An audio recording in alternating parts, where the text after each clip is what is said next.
Trust issues, overcoming trust issues. This video will be also placed on my podcast and also placed on my Patreon as an audio. So if you're listening, you may be listening on YouTube or Apple Podcast or on Patreon, and it may be the audio only.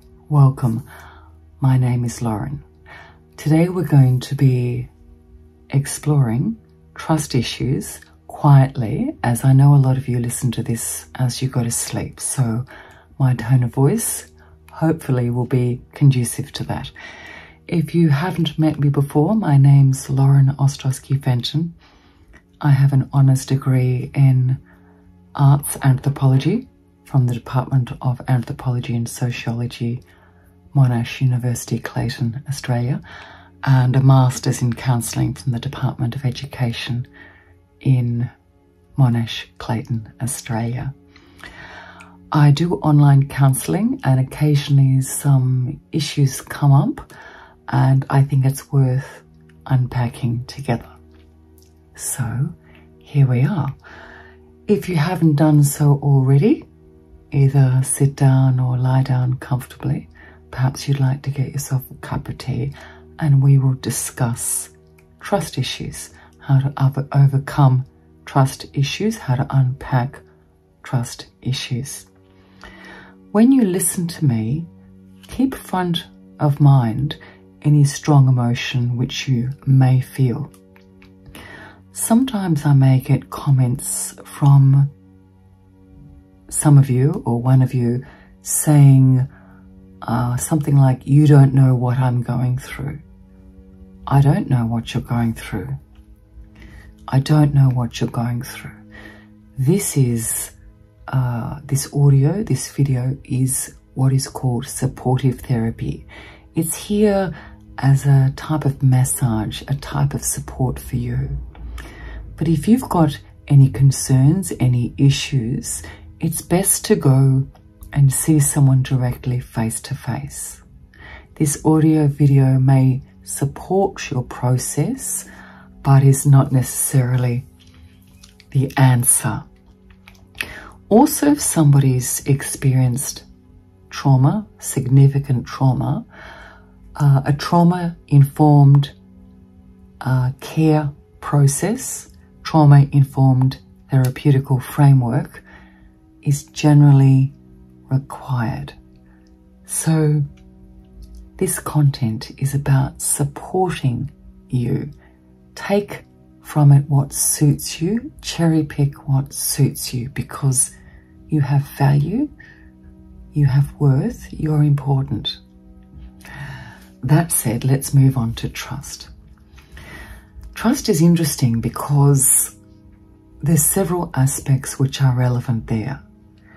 There is the definitive meaning of trust, what trust actually means, and then there's the pop cultural definition of trust, the way the word is used in day-to-day language. So a word can go through a fashion, it can be used in contemporary language differently at different times. For example, at the moment, the word toxic is fairly popular. When I say popular, I mean used a lot, popular to populate. So there's certain words we go in and out of stages of using more or less, and these words can have different meanings. Another example is perhaps the word oversensitive. So at the moment, the word oversensitive is used quite frequently in order to undermine or marginalize or put down. If we take a moment to define the two words oversensitive, it's not possible. As in, the definition of the word is not possible. If somebody is sensitive, they are able to read or understand or see, read the room, understand dynamics. There's no such thing as being oversensitive. It's a word which is fashionable in contemporary society in order to often control. Why am I saying that? I'm coming back to the word trust. To trust somebody, to entrust somebody, means to believe in them, to have confidence that they will act, think, and behave in a way which is predictable. So let's sit with that for a moment. To trust somebody means that we believe with a level of reliability that that person will act, will believe, will have predictable values according to our prediction, our expectation. So let's sit with that for a moment. To trust is to believe that there is going to be predictability and expectation. Now, the fact is that we are not able to predict the behaviour or thoughts or beliefs of another, and we have little to no control over the beliefs, thoughts, feelings of another. That's life. Further to that, life is impermanent. Everything changes, everything evolves, nothing stays the same. So if we come back to trust, trust works on the principle that relationships are predictable and reliable, meaning that the status quo continues. So if we go to a point of being logical and reasonable, trust is impossible, as in the fruition of trust, our expectation of trust is not possible. Because trust means to expect reliable, predictable behaviour, feeling, thought. That doesn't mean we don't trust. It's important to look at why we use these words. We may have the value of trust. Trust in family, trust in relationships, trust in intimacy. They're great values to have. They're great values to uphold. The logic of trust is flawed. As in, each person's evolving. We may have a relationship with Mark or Sally today, and Mark or Sally will evolve in the next moment, hour, day. And we cannot predict with any definitive reality, in any absolute sense, what Sally or anybody is going to feel, believe, think. Everybody is capable of wearing a mask. And many of us, many of the people we meet, are not even aware of the masks they wear or the filters they wear. As social beings, and we are biologically social, we are wired biologically to be social, we all see the world through filters, because in order to relate to others, we compromise for that particular situation. To trust, we expect people to be authentic, to be truly unadulterated in our authenticity is challenging, because each situation we place ourselves in require some sort of mask. For example, if we go to work, in our career, we may have different friendships. We may have our friend that likes to go to the movies, or our friend that wants to talk about politics, or our friend that wants to talk about religion. And we will alter ourselves slightly, and our presentation, our authentic presentation, alters slightly. So trust becomes a moving, fluid process. Again, I'm not saying that we don't trust, but we observe as a spectator the virtue of trust, and then the practical reality of trust. Some of my clients, or at times my clients, may use words such as they have trust issues. I wanted to explore that for a moment.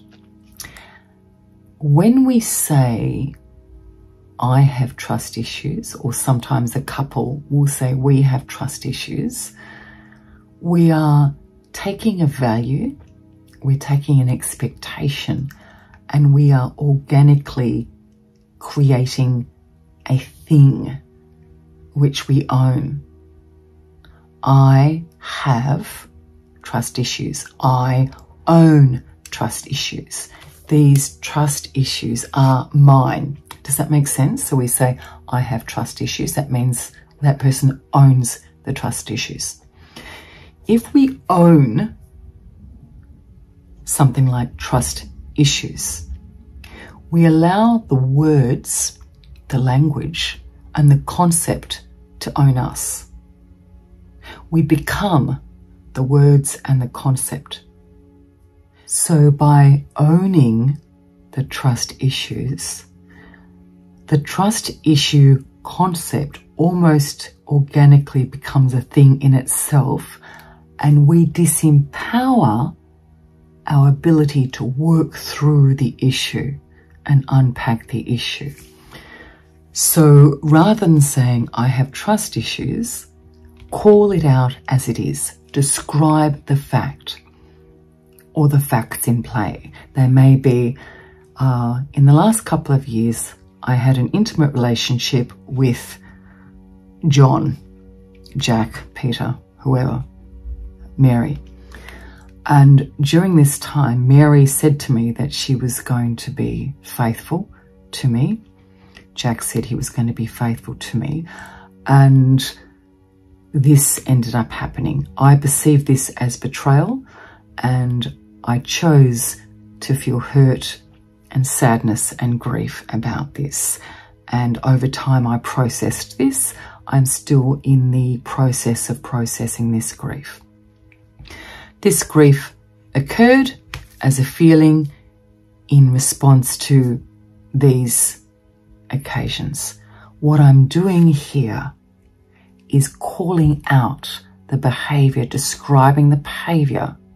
So I'm describing a behavior rather than creating an entity which has power.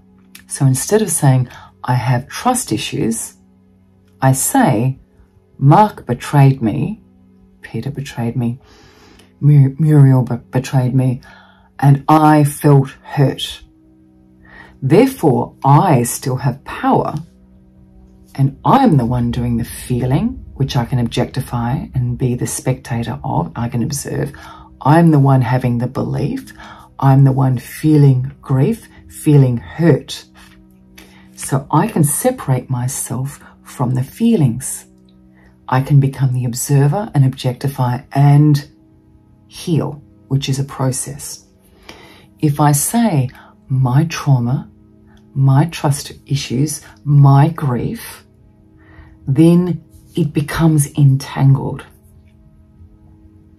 So it's about seeing the I as separate to the feeling, seeing the I as separate to the thought. And the way we use language can be empowering or disempowering. Language is not going to solve grief. I get that. But the way we use language can empower, strengthen, encourage resilience, or simplify, marginalize, reduce our ability to reasonably unpack a situation. If we say to ourselves, I trust or I don't trust, the opposite to trust is distrust. It is possible to not trust without distrusting. Distrust is about suspicion, possibly paranoia. It is an action, a decision.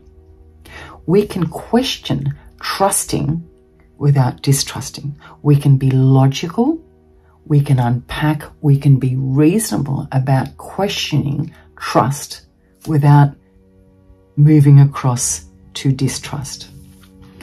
An important part of trusting is understanding that the only person we can truly trust is ourselves. Why? Because we cannot predict the feelings and beliefs of another with any real accuracy. And if we choose to absolutely trust another, we compromise our strength and our resilience. Of course, in life we become attached and we do trust. But absolute trust can only be based on absolute ignorance. It's a matter of being measured, considering, deliberating, unpacking reasonably, thinking it through, sitting in silence and considering the process. The process of trust requires, when we trust another person, a level of vulnerability. We trust them. They may not be trustworthy, but the act of trust in itself, the value of trust, is commendable, is required in a good relationship. Trust requires vulnerability, as Brené Brown says. Trust requires boundaries. I trust you, however, these are my boundaries. Remember, boundaries are for you, not for the other person. For you. To trust is about measuring ego, looking at your ego, keeping your ego in check, and having communicating with your ego, knowing where your ego is at.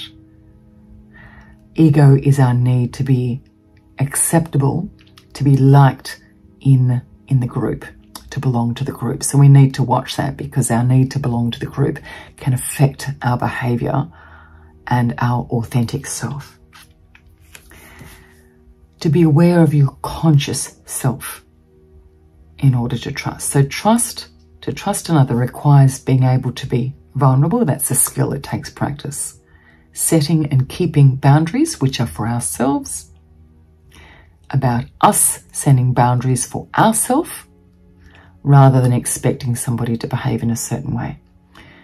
Understanding and monitoring your ego, keeping it in check, and being aware of your conscious self and developing your conscious self, developing the wisdom of your conscious self, which we do through sitting in silence, reflective practice, and taking the time to really ask yourself, self-inquire, what is truly happening here. Reason. Looking for reason among the chaos of life, rather than just believing in the romance, the knight in shining armour. Look at the facts. Look at the evidence at play. So trust issues. A quality relationship requires a level of trust. Trust is a process, an evolving process. It adjusts, it moves, it's fluid. It depends on the stage of life we go through as well. We may trust somebody that may be going through a particular experience of anxiety or sadness, and that affects their ability to commit or adhere to certain behaviours. So trust can become quite fluid. Trust requires us to practice vulnerability, putting ourselves out there reasonably and safely, setting boundaries, monitoring that ego, and being conscious of the moment, being kind to ourselves. The bottom line here is that we have one life. One life, we are mortal. Our life, we have the gift of life in order to add to the quality of other people's experience. In order to add to the quality of other people's experience, we need to take care of ourselves first. True, authentic trust is about being reasonable and logical and looking at the facts in front of us and analysing and unpacking those facts without disappearing down the rabbit hole of rumination, overthinking. Remember, whatever comes up in life, you have the strength to get through it. Whatever pain, whatever trauma rears its head, the amazing thing about being human is that we are resilient. We can learn to get through it. Not easy, possible. And you can do it. You can get through pain. You can grow through adversity. You can develop wisdom. You can do it. Thank you so much for listening today. Thank you for those of you who support me through Patreon. That is a massive help. Thank you for those of you who donate on PayPal and listen on my Apple subscription service. And thank you to those of you who use my online counselling on Simply Book Me. Let's take it slow. Let's take a moment each day to reflectively consider our lives. Let's practice kindness for others and self, and forgive ourselves, forgive others. Take care, be well, speak soon.